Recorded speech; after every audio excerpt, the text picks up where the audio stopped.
Here it is, Thursday, March 7th already, and here's what we're working on. A 19-year-old man has died after a daytime shooting in downtown Hamilton. Canadian family who died in that plane crash in Nashville has been identified. And the History Channel is expanding its U.S. presidential footprint with a new podcast with the Obamas.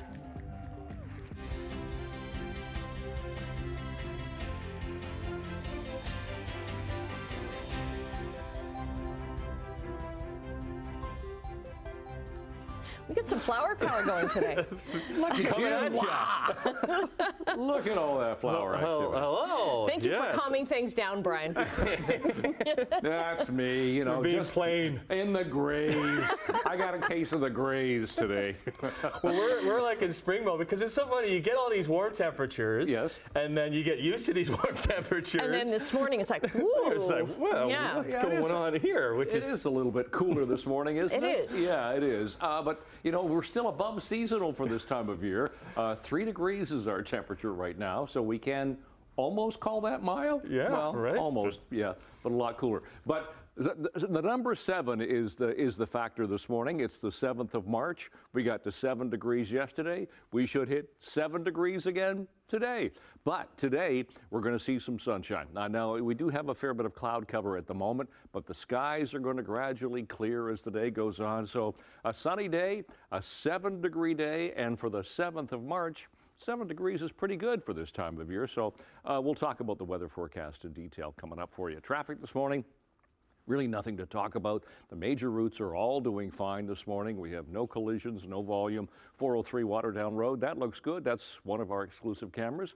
We'll check some ministry cameras. These are Ministry of Transportation Ontario traffic cameras. Centennial Parkway coming out of Stony Creek is still pretty light, so no problems there. Top of the Skyway Bridge looks good. East of 4th Line, Burlington, Oakville, even all the way through Mississauga, we're doing fine.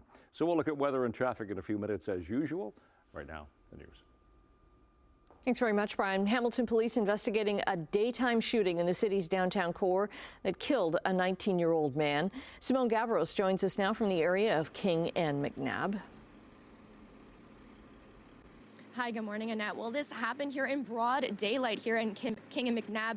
Now, the scene here has since been cleared, but just to give you an idea, this area is typically very busy. Right across the street is Jackson Square. It's right down the street from the McNabb bus terminal, and right a block away or so is the City Hall. But witnesses who were here yesterday explain a little bit more about what they experienced in this scary situation. Heard bangs, thinking it was construction, like nail guns are pounding.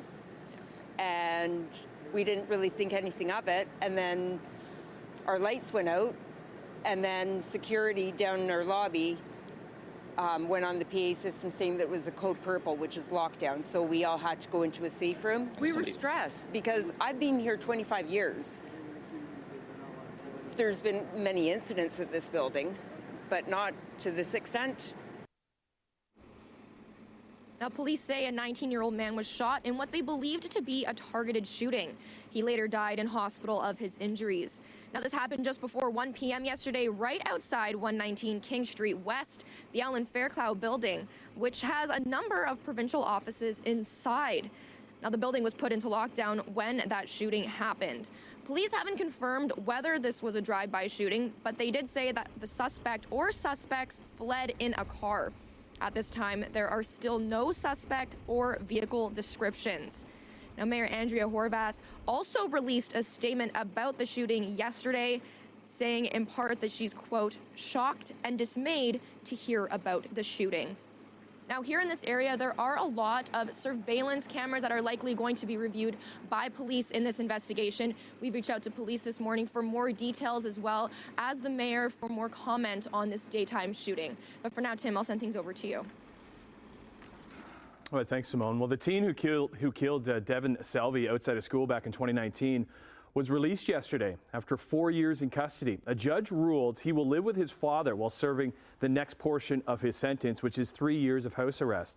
The Selvey family was disappointed. They feel that 4 years in custody just is not enough time, even though it's the maximum sentence under the Youth Criminal Justice Act. I'm going to continue on to fight the Young Offenders Act and rewrite that. We got to protect our children as a society, not just as a school thing. It's a society thing. Devin was stabbed in the back outside Sir Winston Churchill Secondary School in October 2019. The teen who killed him pleaded guilty to second-degree murder. Niagara police have seized several stolen vehicles believed to have been re-VINed. 5 stolen vehicles were recovered through search warrants, along with 2 stolen motorcycles with a value exceeding $400,000. As well, more than $184,000 worth of drugs were seized. A man from Niagara Falls has been arrested. Some businesses in St. Catharines say they're losing out on customers because of a construction project that's expected to take 2 years to finish. They say the reason for the slowdown in numbers is because of a street closure. St. Paul Street West is currently blocked off at the CN Bridge in both directions for public safety. The bridge will eventually be torn down and rebuilt. In the meantime, traffic from downtown St. Catharines is being redirected away from some businesses. It was just before Christmas last year when the bridge closed, and businesses say they've noticed a big decline right away. Well, yeah, it's wing day, so normally you're packed, right? So yeah, it's my lunch rush. Usually between 12 and 2 o'clock, I'm packed. So there's no one. A lot of the walk-in traffic is gone. People aren't driving by, obviously. Now, the current CN Bridge is going to be taken down and a new one built in its place. It's a project the region of Niagara is hoping will be finished by the end of next year. Businesses are hoping that construction stays on track. The OFSA High School Wrestling Championships took place this week at the United Soccer Center in Stony Creek. The girls and boys provincial final was hosted by Bishop Ryan Catholic Secondary School, and it featured the best grapplers in the province. The convener, a 2-time CIS champion, Sheldon Francis, and a member of the McMaster Athletics Hall of Fame, talked to us about the event. We had 863 participants from over 200 schools from across Ontario. We had about 500 coaches and an army of volunteers to make this event go. We're very happy with the turnout. Numbers were up from last year. So last year they had 780, and now we're almost 100 more wrestlers, which is great. It's great for the sport, and it's just great for activity in our province. Also great for future education because there are a lot of university eyes at these OFSA events, and a medal can help competitors with their schooling and potentially help them grow a sporting career as well. Wrestling will be in the spotlight in the upcoming Olympics at the Paris Games, much like soccer will. And let's start with women's soccer because the CONCACAF Gold Cup took place in San Diego, where our Canadian ladies were undefeated and faced their rivals from the U.S. Torrential rain made for brutal pitch conditions, but down 1 in extra time, Canada was awarded a penalty, and Adriana Leon stepped up to the spot. Standing over goal 6 of the tournament and 37 for Canada.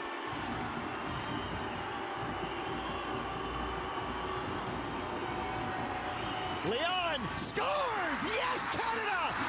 We're not done yet! What a goal by Leon, who had a brilliant tournament. Our women's first without the legend, Christine St. Clair, who retired late last year.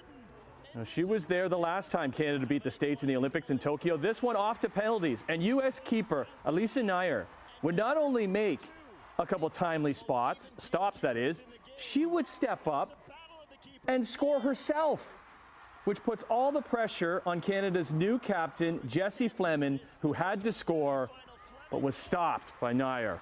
The States move on to the final to face Brazil, who had beaten Mexico earlier in the night. Here comes Natalie Spooner. She's got room. She shoots. She scores. Stay with the ladies to Toronto on the ice, and there's nobody hotter in the PWHL than Natalie Spooner. She scored her league-leading 12th goal of the season as she broke in all alone against the Boston keeper and put Toronto up 2-0. They would make it 3-0 soon after that for their 8th straight win, moving into second spot in the PW behind Montreal, who beat New York 4-3 last night and have taken over top spot. Gets it back and puts it in front, deflected just wide. Riley's in front. So is Matthews. Scores! Game winner, number 54. Yeah, despite Matthews' game winner against the Sabres, Ilya Samsonov saved this one with a couple of huge stops, including that one in overtime. But Marner hooking up with Matthews shortly after for number 54 gives Toronto their first win over Buffalo this season and avenges a 9-3 beatdown back in December. No rest for the Buds as they try and redeem themselves tonight in Boston after a loss to the Bruins in Toronto on Monday. Busy day when it comes to trades in the NHL ahead of tomorrow's trade deadline. Nothing for the Leafs, but something for local native Adam Henrique as he is off to join Connor McDavid in the high-flying Edmonton Oilers. 34-year-old center who hails from Burford outside of Brantford has 18 goals and 42 points in 60 games with Anaheim so far this season and will be an unrestricted free agent at season's end. Speaking of Brantford, the Bulldogs had an early start yesterday in Mississauga for their school day game. Didn't go well. They were beaten badly 5-1 by the Steelheads. The 11 a.m. start, but they also lost Florian Jacki, whose 11-game port streak was snapped, and he's going to maybe miss some more time after this bad check from behind to the Mississauga defender, and then had an abuse of an official misconduct, physical affair in the loss, and set up a big matchup with Oshawa in the Brantford Civic Center tomorrow. Can't finish Sportsline without checking in on our pal, Shea Gilgeous-Alexander, who had his Thunder in Portland to face the Blazers. And after snapping his 8-game, 30-point scoring streak on Monday, he was back to his old self last night. Dropped 37 as OKC held on for the 128-120 win. And they move into a tie with the T-Wolves for tops in the Western Conference. Good morning. 6:11 is the time on this Thursday morning. We're checking traffic first, and we'll get to our forecast. Traffic, we have nothing to show you this morning. It's all moving nicely around the Horseshoe. Here's our camera, 403 and Waterdown Road. Looks pretty good at the moment. Nothing to see either direction. MTO traffic cameras, how's St. Catharines doing this morning? That's Grays Road, Stony Creek. Let's go back into St. Catharines. Here we are, QEW at Martindale. We'll flip around the Horseshoe. Nothing there, nothing at Grays Road, Stony Creek. We'll come around to Brant Street, while just east of Brant, heading to Guelph Line. That looks good. How about Oakville, east of Royal Windsor? And then we'll dip into Mississauga at Here, Ontario. Nothing to see right there. Looks good. All right, here's our temperature as we're starting out this Thursday morning. Temperature at the moment is 3 degrees. That is above seasonal. Actually, that's above seasonal for a daytime high. So that's how mild it is this morning. But it's a lot cooler than it has been to start a morning. The winds are a little gusty this morning, north-northeast about 28. It is fairly cloudy, but it'll get better as the day goes on. For school today, we're looking at a mainly sunny day, so the skies will clear, and that is a mild high for this time of year at 7 degrees. So it will become sunny. That low pressure system went by yesterday, so we still have a bit of a northerly flow, but you'll notice there the sky's clearing. But that's going to be a problem as we get into, well, Friday night into Saturday. We are looking at some rain settling in on Saturday. Today, though, skies will begin to clear. Temperatures anywhere from 7 to 9 to even double digits for Halton Peel, Toronto at 10 degrees today. Tonight, temperatures back off 1 to 2, even 0 for parts of Halton Peel into Toronto, +1 for Toronto, that is. Skies fairly clear, as I mentioned. And then tomorrow, at 14 degrees for Niagara, 10 to 12 to 13 this end of the lake, and 9 to 8 as you head around the rest of the Horseshoe. So out the door on the 7th morning of March, we are sitting at 3 degrees right now. That's a little on the cool side from what we've been used to, but still above seasonal, and it is fairly cloudy at the moment. We'll look at the long-range forecast coming up. Annette, Tim. Okay, look who's back from vacation, very tanned. Wow. What's your name? Hi. Hi. Hi. How was it? It was amazing. I'm not sure what I liked more, though, the sunshine or the sleep. Where'd you go? Dominican Republic. We went Very to nice. Indiana. Very nice. Yeah, very it was nice. great. Well, great to have you back. Kids had a good time, lots of sunburns. Yeah. Yeah. Nice.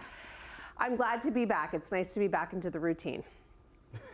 Speaking of routine, Barbie, because we've been talking about her so much, turns 65 this year. And in spirit of International Women's Day, they've come out with a whole new line of dolls. Yeah, and big weekend for Barbie with the Oscars coming up on Sunday. Yeah. Okay. We'll see you at the couch. We've been missing the couch for our chit-chat. You haven't sat on the couch for so long. I know, we've been doing it here. Okay, we'll see you over there in a little bit. Okay. Be back, huh? And coming up after the break in business news, an Alberta First Nation is taking the province's energy regulator to court while a community in BC gets ready for robot farm workers.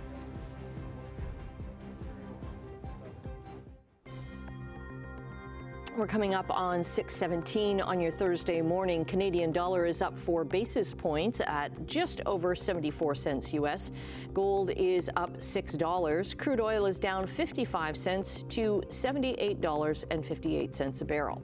Checking midday trading in Europe, markets are down in London and Frankfurt, up just a little bit. Au petit. In Paris. Off to Asia we go. Markets are down in Tokyo, Hong Kong, and Shanghai. What about North American markets on Wednesday? All right, we got green. So we got some gains. Nothing too substantial, but some gains across the board. Let's see how they do when markets open on this Thursday, March the 7th. Well, First Nation has filed a lawsuit against Alberta's energy regulator and the provincial government. The lawsuit stems from a leak of polluted water from Imperial Oil's Curl mine just north of Fort McMurray. Now, in May of 2022, discolored water from the site was first reported to First Nations and communities. They weren't told that the leak contained toxic tailings, though, until February of last year. That's when environmental protection orders were issued against Imperial, but by that point, 5.3 million liters of contaminated oil sands water had leaked from a holding pond. Tailings residue was also detected in nearby groundwater. Now, in this lawsuit, the Athabasca Chippewan First Nation is asking for $500 million in damages, but their chief, Alan Adams, says the real point here is to pressure the Alberta government to change how it deals with First Nations on resource projects. Well, for generations, the Okanagan Valley has been a favorite for travelers looking to make a few bucks picking fruits. But now they're going to have some company. A pilot project in British Columbia will see robots and drones put to work in the orchards of Kelowna. So this project, it aims to promote what equipment maker Indro Robotics calls precision farming. So the city is collaborating with the BC company to use its aerial drones and ground roving industrial robots to patrol 80 hectares of apple, pears, and cherry trees to monitor fruit health and growth. So the 2-year project is funded by Agriculture and Agri-Food Canada, and man, farming has changed since I was picking stones and boiling hot in the hay mow many moons ago. Yeah.